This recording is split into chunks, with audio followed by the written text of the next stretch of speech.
Assalomu alaykum, hurmatli tomoshabinlar. Bugun men sizlarga juda muhim mavzuni tushuntirib bermoqchiman. SSR davrida ta'lim olgan, ya'ni institut, texnikum, bilim yurti, aspirantura yoki boshqa o'quv yurtlarida o'qigan pensionerlarni kutilmagan yangilik kutmoqda. Bu ma'lumot nafaqat hozir pensiyada bo'lganlarga, balki yaqin yillarda pensiyaga chiqadiganlarga ham bevosita tegishli. Chunki ko'pchilik odamlar o'z mehnat stajini hisoblatganda aynan o'qigan yillar masalasida. Ayrimlar esa o'ziga tegishli bo'lgan qo'shimcha huquqdan umuman foydalanmaydi. Shu sababli videoni oxirigacha ko'ring. Men bugun oddiy tilda tushuntiraman. Ilgari qanday bo'lgan, hozir nimalar o'zgargan, kimlar hujjatlarni qayta ko'rib chiqish kerak, kimlar xavotir olmasa ham bo'ladi, qaysi holatlarda pensiya miqdori oshishi mumkin, qaysi holatlarda esa umid qilish noto'g'ri bo'ladi. Kanalga hoziroq obuna bo'ling, videoga like bosing, chunki bunday ma'lumotlar ko'pincha odamning cho'ntagiga bevosita ta'sir qiladi. Men pensionerlar bilan ishlaganda eng ko'p uchraydigan savollardan biri shunday bo'ladi. Men SSR davrida institutda o'qiganman. Bu yillar pensiya stajiga kiradimi yoki texnikumda o'qigan yillarim hisobga olinmagan? Endi qayta hisoblatish mumkinmi? Yana bir savol. Diplomim eski arxivdan ma'lumotnoma kerak deyishyapti. Nima qilishim kerak? Avvalo, masalaning ildizini tushunib olaylik. Pensiya hisoblashda ikkita asosiy narsa muhim. Birinchisi ish staji, ikkinchisi ish haqi yoki pensiya hisoblash uchun olinadigan daromad ko'rsatkichlari. Odam qancha ko'p rasmiy stajga ega bo'lsa, ayrim hollarda pensiya miqdori shuncha ijobiy tomonga o'zgarishi mumkin. Lekin har bir yil avtomatik ravishda pulga aylanadi deb o'ylash ham to'g'ri emas. Qaysi yil, qaysi maqomda, qaysi hujjat bilan tasdiqlangan, o'sha davrda qonun qanday bo'lgan, mana shularning barchasi alohida tekshiriladi. SSR davrida ko'pchilik yoshlar avval maktabni tugatgan, keyin texnikum, bilim yurti, pedagogika, bilim yurti, tibbiyot bilim yurti, institut yoki universitetda kunduzgi shaklda o'qigan. Ba'zilar zavod, fabrikalarga yo'llanma bilan yuborilgan, ba'zilar stipendiya olgan, ba'zilar ishlab turib sirtqi yoki kechki bo'limda o'qigan. Bugungi eng katta muammo shundaki, odamlar bu holatlarning barchasini bir xil deb o'ylaydi. Aslida esa kunduzgi ta'lim, sirtqi ta'lim, ish bilan birga o'qish, harbiy xizmatdan keyingi o'qish, ishlab chiqarish amaliyoti, aspirantura, internatura kabi holatlar pensiya stajiga turlicha ta'sir qilishi mumkin. Ilgari ko'p idoralarda hujjatlar qo'lda yuritilgan. Mehnat daftarchasiga institutga kirganlik yozilmagan bo'lishi mumkin. Diplomda faqat bitirgan sana ko'rsatilgan bo'lishi mumkin. Arxivlarda esa buyruqlar saqlanib qolgan yoki qolmagan bo'lishi mumkin. Mana shu joyda syurpriz boshlanadi. Ayrim pensionerlar o'qigan yillarni umuman hisoblatmagan bo'ladi. Ayrimlar esa hujjat yetarli emas deb rad javobini olgan, lekin keyin qo'shimcha ma'lumotnoma bilan o'z foydasiga qayta ko'rib chiqish imkoniga ega bo'ladi. Endi kimlar bu masalaga jiddiy e'tibor berish kerakligini batafsil tushuntiraman. Birinchi navbatda SSR davrida kunduzgi ta'limda o'qigan pensionerlar o'z hujjatlarini tekshirtirish kerak. Masalan, siz 1975 yilda maktabni tugatib, 1976 yilda pedagogika institutiga kunduzgi bo'limga kirgansiz va 1970 yilda diplom olgansiz. Agar pensiyaga chiqishda sizning faqat 1970 yildan keyingi ish stajingiz hisoblangan bo'lsa, 1976 yildan 1980 yilgacha bo'lgan davr masalasi alohida ko'rilishi mumkin. Bu 4 yil sizning umumiy stajingizga ta'sir qilishi ehtimoli bor. Ikkinchi misolni olaylik. Ayol kishi 1978 yilda tibbiyot bilim yurtiga kirgan. 1991 yilda tugatgan, keyin poliklinikada hamshira bo'lib ishlagan. Pensiyaga chiqishda mehnat daftarchasida birinchi yozuv 1991 yildan boshlangani uchun unga faqat ish boshlangan kundan staj hisoblangan. Agar u o'qigan davrni tasdiqlovchi diplom, arxiv ma'lumotnomasi, qabul va bitirish buyruqlari bo'yicha hujjat topshirsa, uning pensiya hujjatlari qayta ko'rilishi mumkin. Albatta. Bu har doim pensiya avtomatik oshadi degani emas, lekin staj yetishmagan yoki ayrim koeffitsiyentlarga ta'sir qiladigan holatlarda natija sezilarli bo'lishi mumkin. Uchinchi misol, erkak kishi 1970 yilda texnikumda o'qigan. Keyin armiyaga ketgan. Undan keyin zavodda ishlagan. U pensiyaga chiqqanda texnikum yillari hisobga olinmagan, harbiy xizmat esa hisoblangan. Bunday vaziyatda texnikumdagi o'qish shakli, davri, o'quv yurti maqomi, hujjatlar to'liqligi tekshiriladi. Agar hujjatlar to'g'ri bo'lsa, ilgari hisobga olinmagan davr bo'yicha murojaat qilish mumkin. Eng muhim masala shuki, odam o'zining pensiya ishini ko'rmasdan turib xulosa qilmasligi kerak. Ko'pchilik menga baribir hech narsa qo'shilmaydi deb yuradi. Lekin amalda ba'zi pensionerlarning pensiya ishida o'qish davri umuman ko'rsatilmagan bo'ladi. Ba'zilarida ko'rsatilgan, lekin noto'g'ri sanalar bilan. Masalan, diplom 1902 yil iyun oyida berilgan, lekin stajga faqat 1902 yil sentyabrdan keyingi ish kirgan. O'rtadagi bir necha oy ham ayrim holatlarda ahamiyatli bo'lishi mumkin. Yana bir real hayotga yaqin holatni tasavvur qiling. Opa 1906 yilda tug'ilgan, 1977 yilda maktabdan keyin savdo texnikumiga kirgan, 1979 yilda tugatgan, keyin 1990 yildan ish boshlagan. Pensiya hisobida uning umumiy staji 31 yil 8 oy deb olingan. Agar o'qish yillari tasdiqlansa, staj 13 yil 8 oyga yetishi mumkin. Bu esa ayrim pensiya hisob kitoblarida qo'shimcha ustama yoki ko'rsatkichga ta'sir qilishi ehtimolini beradi. Men bu yerda aniq summa aytmayman. Chunki pensiya miqdori har bir odamda alohida hisoblanadi. Lekin 20 ming so'm, 20 ming so'm, 20 ming so'm yoki undan ko'proq farq paydo bo'lishi mumkin bo'lgan holatlar uchraydi.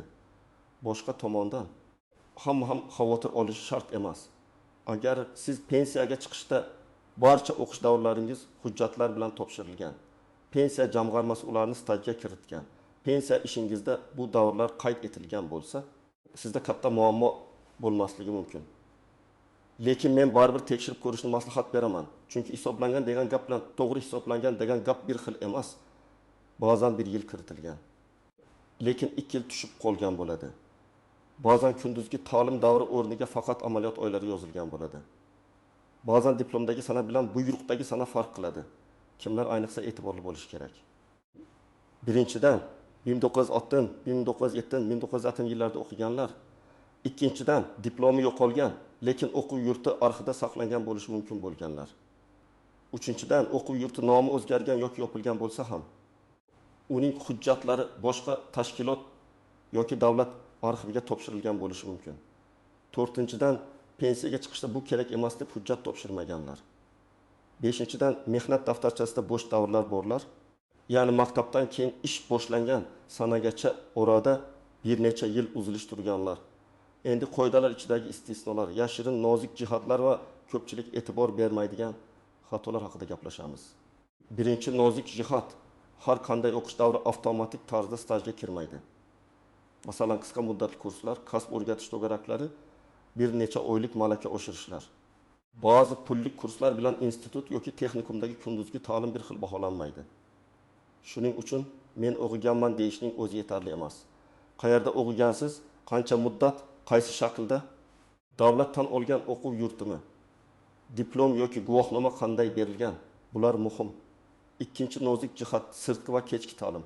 Ko'p odamlar sirtqi o'qigan yillarim ham albatta stajga kiradi deb o'ylaydi. Lekin agar siz sirtqi o'qish davrida ishlab turgan bo'lsangiz, staj odatda ish joyingiz orqali hisoblangan bo'ladi. Ya'ni bir davrni 2 marta staj qilish mumkin emas. Masalan, siz 1995 yildan 1990 yilgacha sirtqi institutda o'qigansiz. Shu bilan birga maktabda o'qituvchi bo'lib ishlagansiz.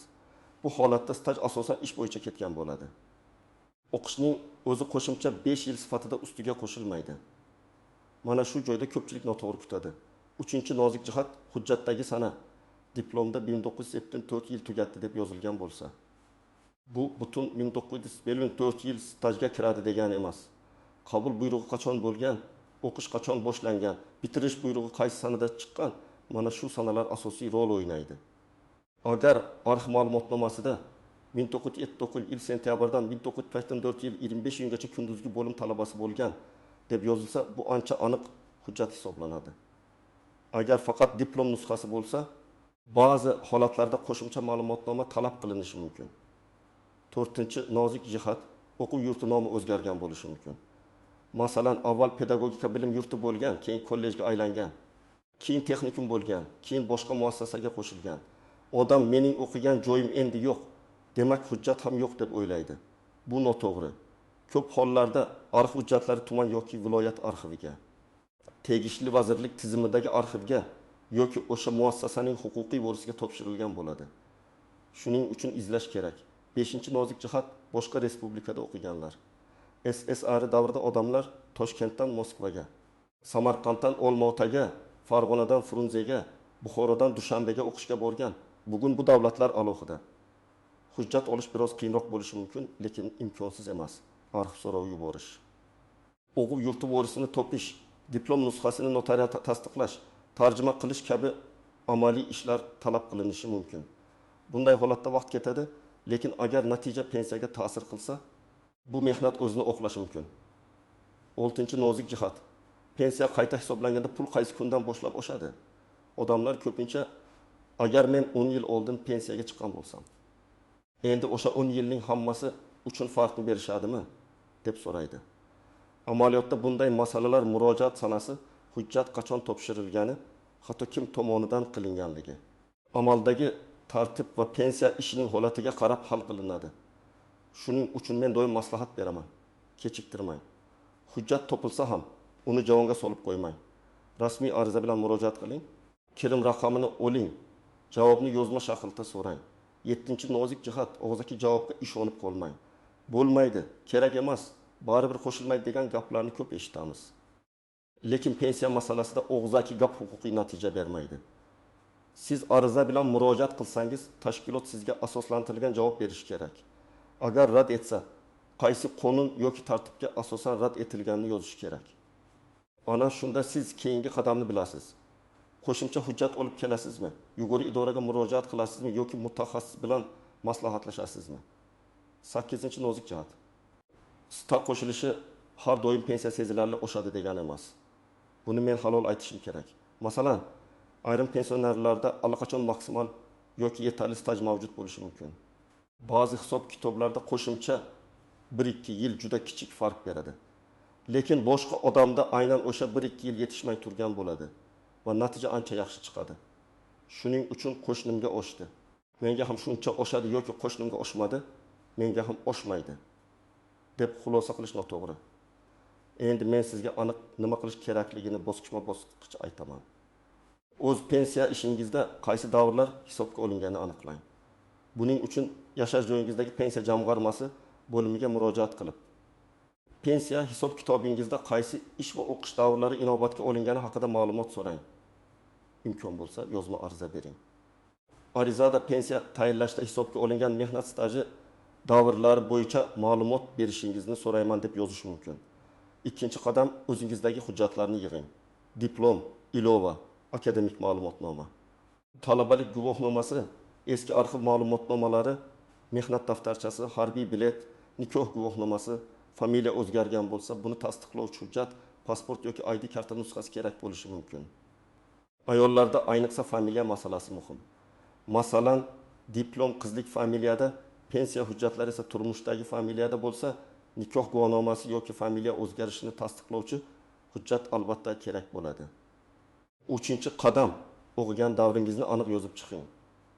Men odamlarga oddiy varaqda jadval qilishni maslahat beraman. Masalan, 1974 yil maktab tugadi, 1970 yil institutga kirildi. 1970 yil institut tugadi. 1980 yil avgustdan ish boshlandi. Shunda qaysi joyda bo'shliq borligi ko'rinadi. Pensiya masalasida xotira bilan emas, sana bilan ishlash kerak.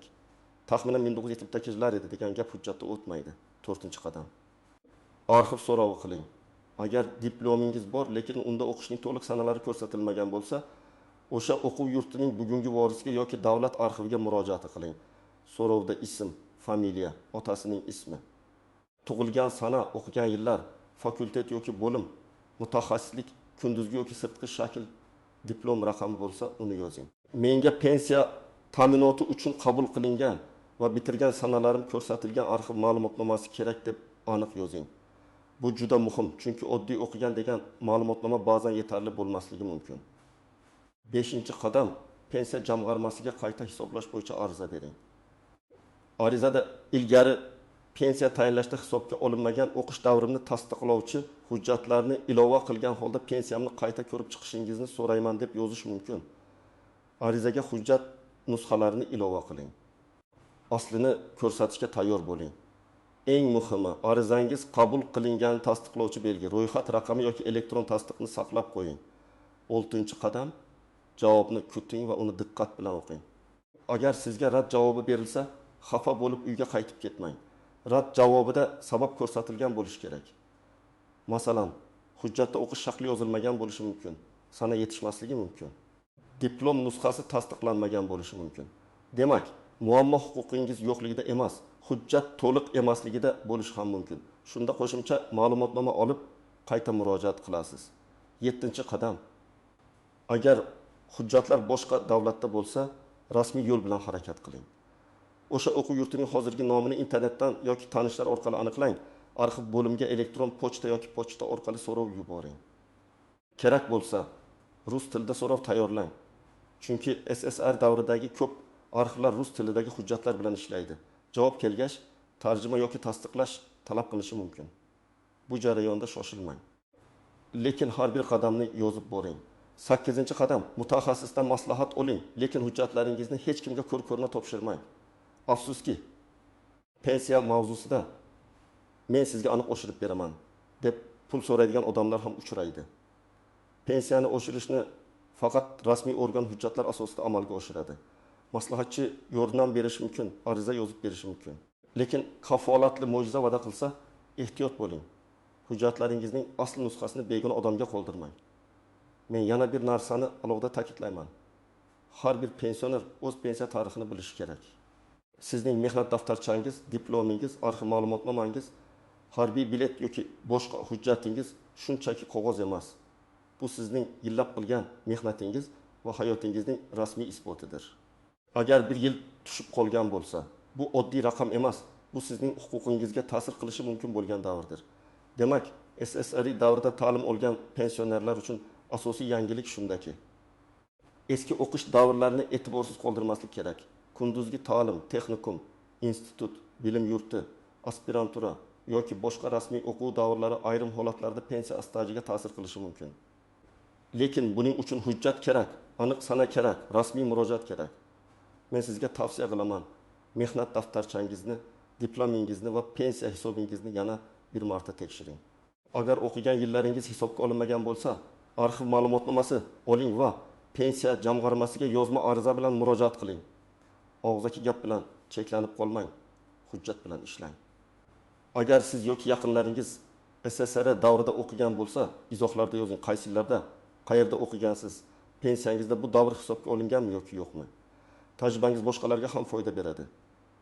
Videoga like bosing, kanalga obuna bo'ling va bu ma'lumotni ota-onangiz, qarindoshlaringiz, qo'shnilaringiz bilan ulashing. Chunki ba'zan bitta eski diplom yoki arxiv ma'lumotnomasi pensionerning bugungi daromadiga real ta'sir qilishi mumkin.